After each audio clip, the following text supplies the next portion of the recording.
such as a recent example, the American Council on Science and Health wrote a letter to the Cornell Daily Sun expressing its pro-fracking views and discrediting the hyper-precautionary hysteria of people opposed to drilling.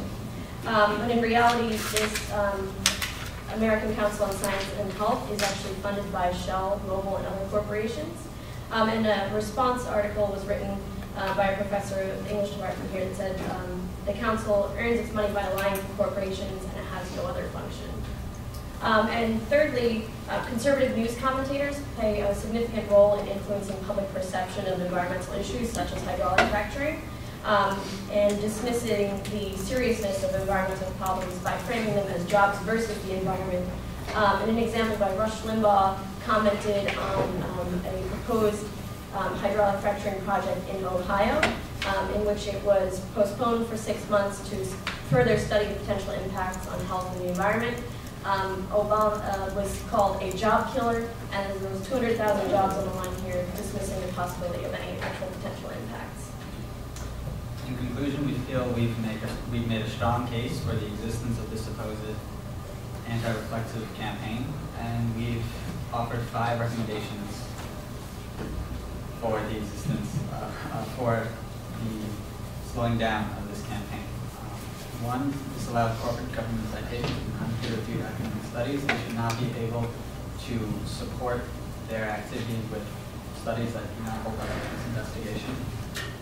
Secondly, in order to provide a sphere in which scientists can act objectively without fear of retribution, we suggest that scientists be able to have academic and legal protections for their free speech.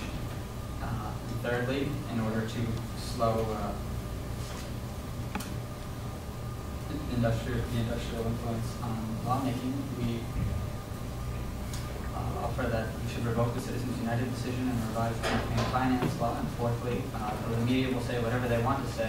We believe that we should be able to follow the corporate influence by following their trail of money. And if all 5 of these are instituted, we think that we could slow this movement. Okay, any questions?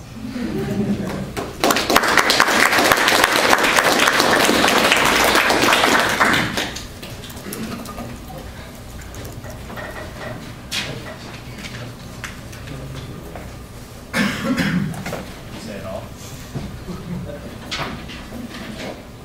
Anybody? So, how would you characterize? You did a very nice job providing empirical evidence of an anti-reflexive campaign and some kind of concerted effort. How would you relate this to governance, kind of conceptually? What's the link?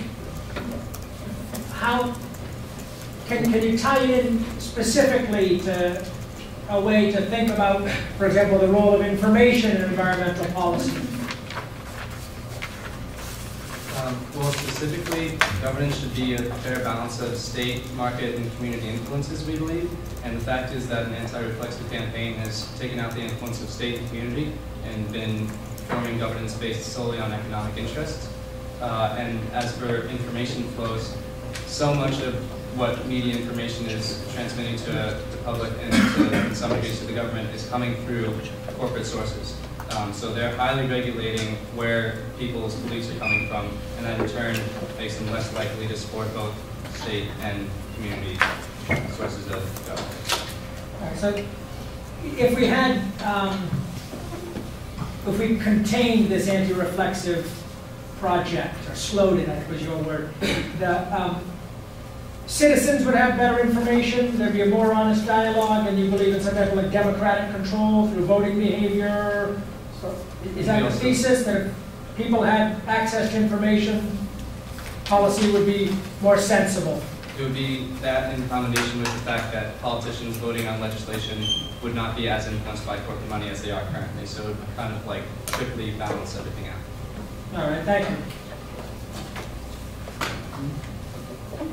I have a question about earthquakes. I think someone mentioned them in the beginning of the presentation. Something you could elaborate. Yeah, just earlier this month actually, the Bowling Shell, which is in the United Kingdom, where a series of ground tremors were found and investigated and discovered that the most likely cause of it was hydrofracking.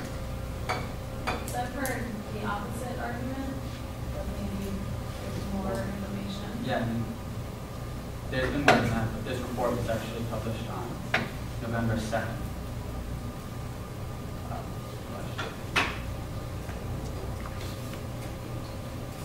Okay, thanks you guys.